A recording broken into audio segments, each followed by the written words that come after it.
Hi, everybody. My name is Jason. I'm with the Yahuwah and the Torah YouTube channel.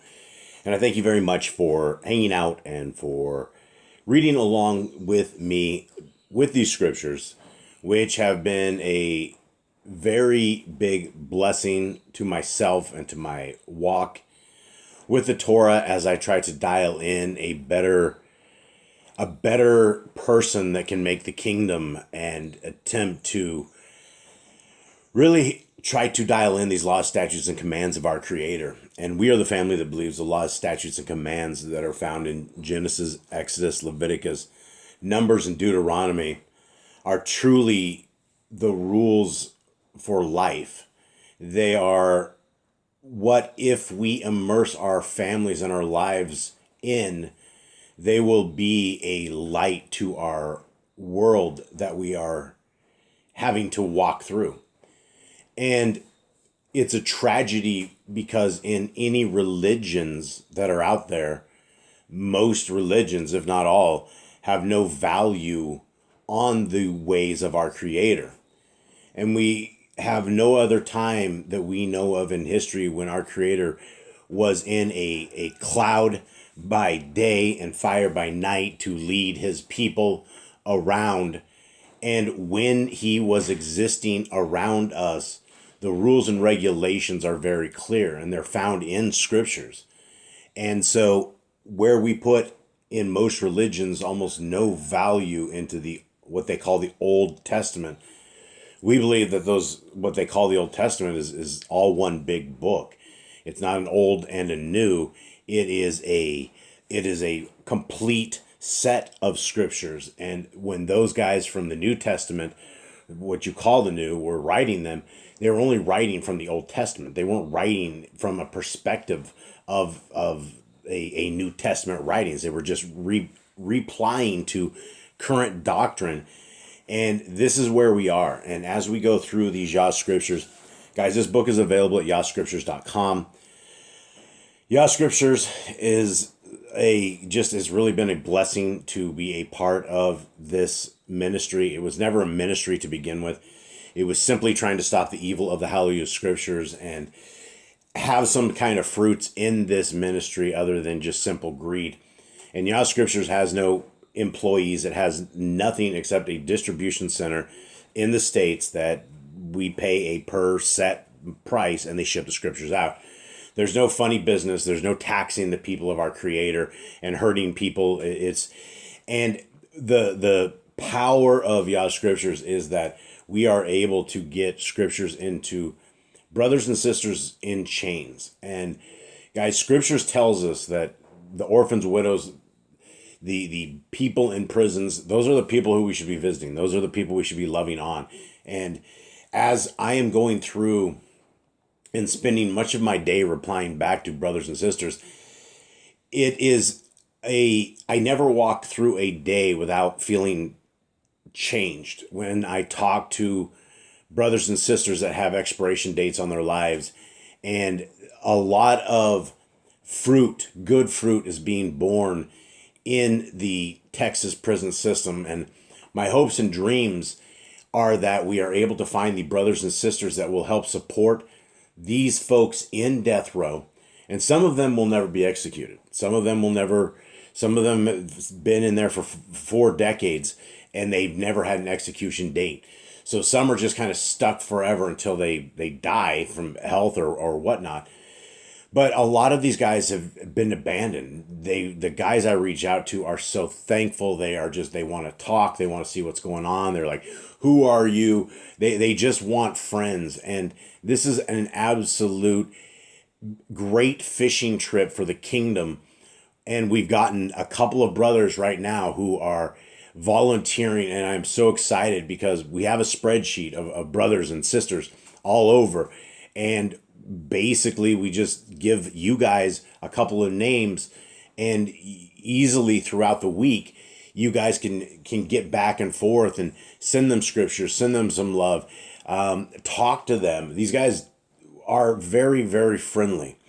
They're very, very open. They're very, very receptive, especially to a little bit of love. And they've all done some horrible things. It is really it is really a tragedy how the devils and demons will overtake people and have people just do evil things. And, it's a lack of morals in this world. It's a lack of people not knowing the Torah and not knowing the way forward. But all these brothers and sisters that we've been talking to, we got brothers on death row now keeping Torah, keeping the laws of our Creator. It was a final step. And we've been able to get these same scriptures right here into these brothers and sisters in chains. And it is so effective because once we get this in there, we try to plant and try to water them and we try to work with them. And it is amazing to see what is happening. And it is something that a lot of you guys can be a part of in one way, shape, or form.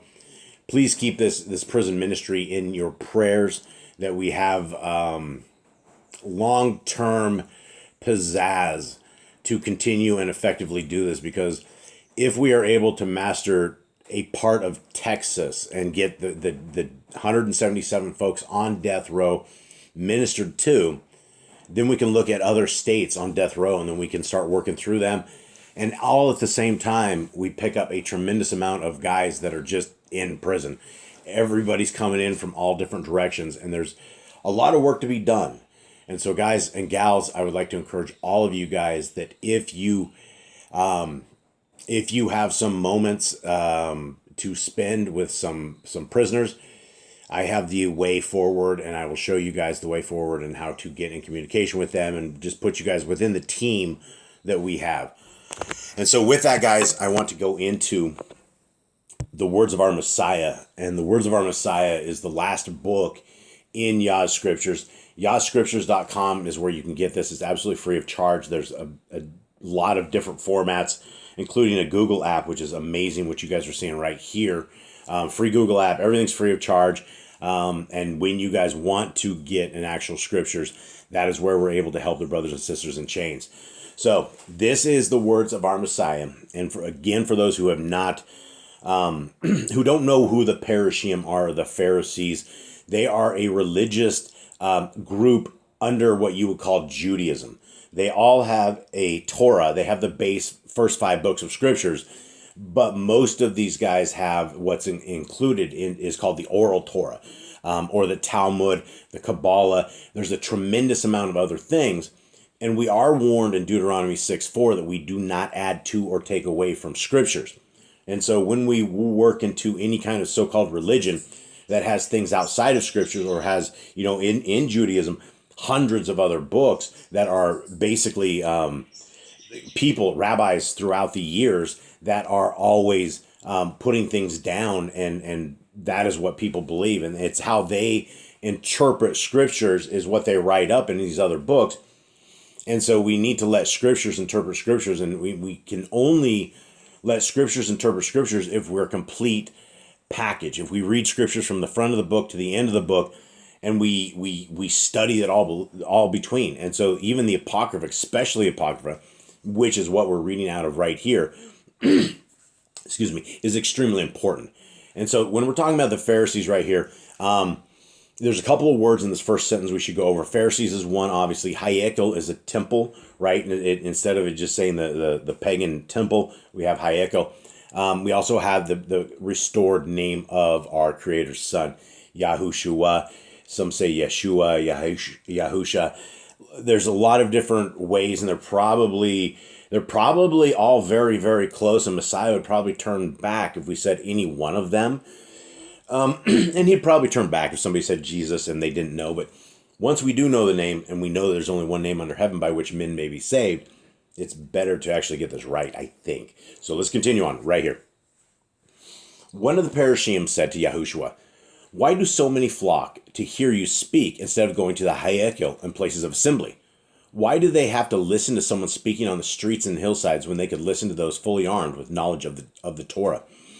Now, this is one of these things that you always had a group of the bosses of the temple group, right? These guys were the guys who thought they owned and operated, and they had all full authority into this. And they're actually legitimately wondering why the people flock to Messiah Yahushua, when it's very, very clear that even from reading scriptures, people want the truth. People want the light. And when the Torah has been made flesh, right before, the light was just shining. The Ruach HaKodesh was so bright in Messiah Yahushua that everybody flocked to them, and it made these old timers mad because before they had this power up on all of these people that they had to come to these temples to get this great information, which is in the Torah, because they didn't have iPods and digital things like we have right now. This is like a blessed generation that we can see all of this come to fruits and fruitions and have all of these different translations. So Messiah says, Yahushua answered, I too am surprised so many seek to learn righteousness from me. Maybe they come because I am among those disinherited. But before telling them what to do, put yourselves in their place. Can it be they find my teachings more sustaining and closer to their hearts? And we're fighting words, right? This is why Messiah is one of these guys you don't want to spar with. This is the ultimate Torah Kung Fu master, and he has the answers for everything. But it's amazing to see the human side of Messiah, where he goes, I too am surprised so many seek to learn righteousness from me. And it's all the plan of his Father. It's all the design. It's all the people seeking the Creator and hoping for a righteous world to come. And these are the kind of things why people get into Torah, because you see the light. Once you start seeing Torah and realize the commands are not a bondage, but actually incredible to have and to hold and to know, it is such a blessing to know the Torah and to have the Torah and to be able to be a part of the kingdom to come and understand what we're going to be judged on. When we lived as so-called Christians and we reject the laws of our Creator, we will be judged by those exact same laws. And so we'll go into judgment with ignorance and not understand why we are going to be sent to a place of torture, a place where lawless people have to go. And whatever that is, it's a horrible, uncomfortable place. And eternity sounds like a long time. And I've never seen anywhere in scriptures that there's eternity, there's a way out of eternity, right? You're either going to set your tree up and bear good fruit, or we're going to bear bad fruit. And bearing bad fruit is being one of the world, not seeking our Creator, not caring what He has to say, not trying to align our families the best we can into the laws, statutes, and commands of our Creator. That's the only way to truly instill morality into young men and young women, is to have them based in Torah. And once you fall in love with Torah, there's nothing that's going to get in your way, because you understand, once you're in Torah as well, that there's a supernatural side of things. And I've talked about this before. I've talked about fires burning throughout the acreage on dry grass, and it just stops in a middle line before it consumes chicken houses and cows and all these kind of things that are just about to completely die. It just stops. There's a supernatural power from all of this. So continuing on, 38, many of the Yahudim were angry at the teachings of Yahushua, for he said, I have the true bread of Kai and of the Shamaim. They said, is this not the Yahushua we know, son of Joseph and Miriam, who are just ordinary people?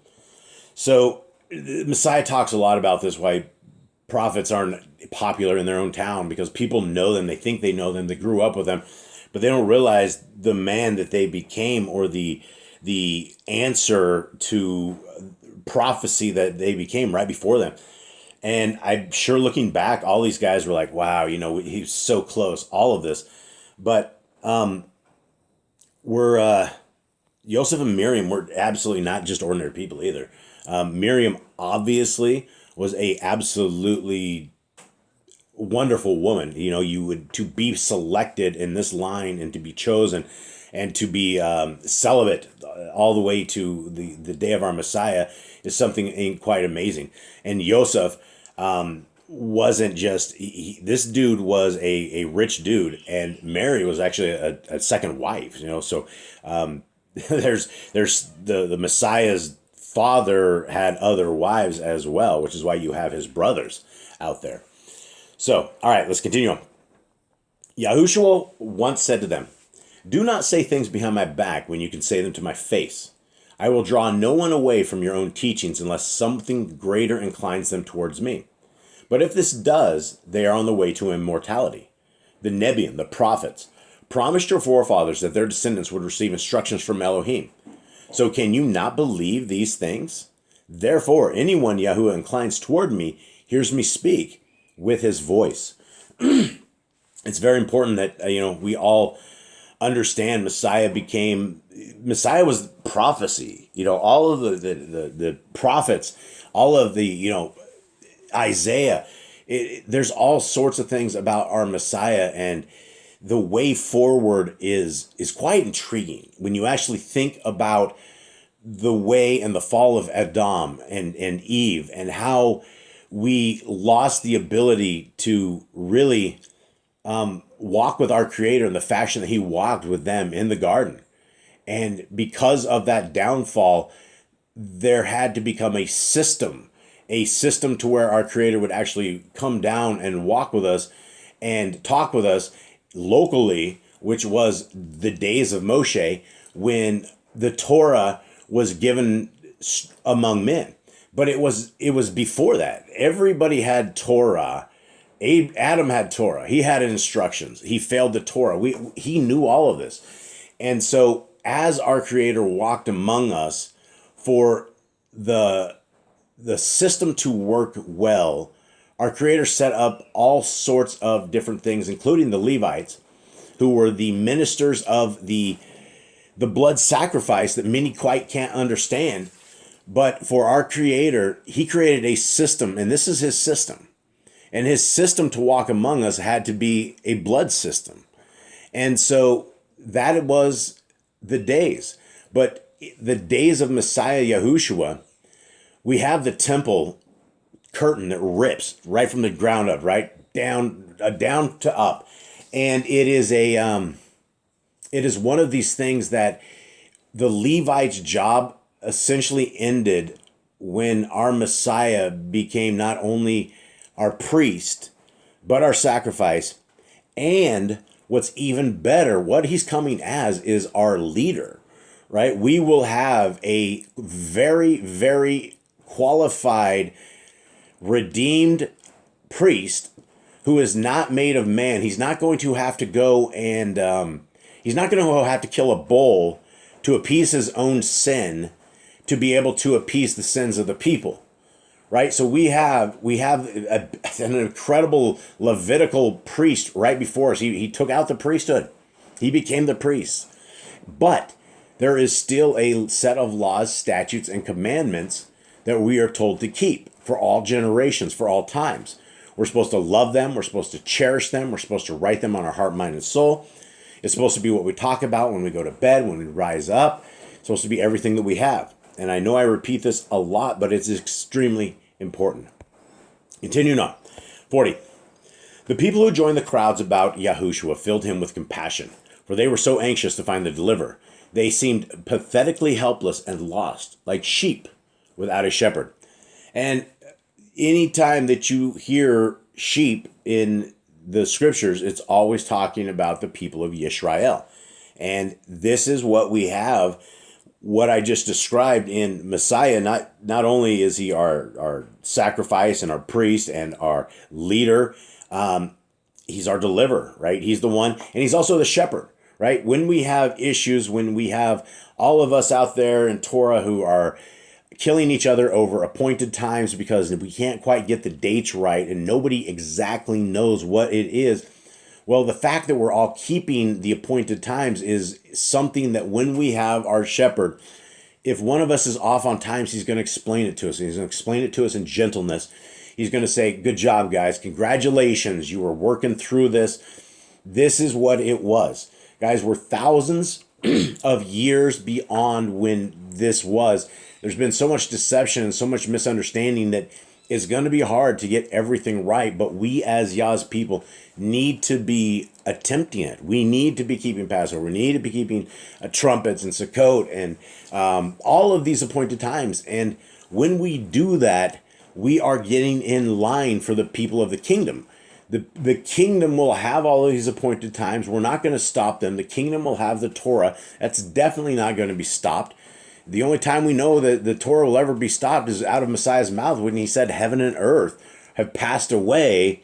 Then the Torah may be gone. But until then, not one jot or tittle of it will be gone. And so we will see heaven and earth for a long time. And as long as we see this, Torah is in effect. And it's something that is a guiding light and a guiding to our families and everything. So with that, guys, I don't want to get too long into this. I think we will leave it at this. Thank you guys very much. I hope you guys have a wonderful day. Much love to you all. I'm out.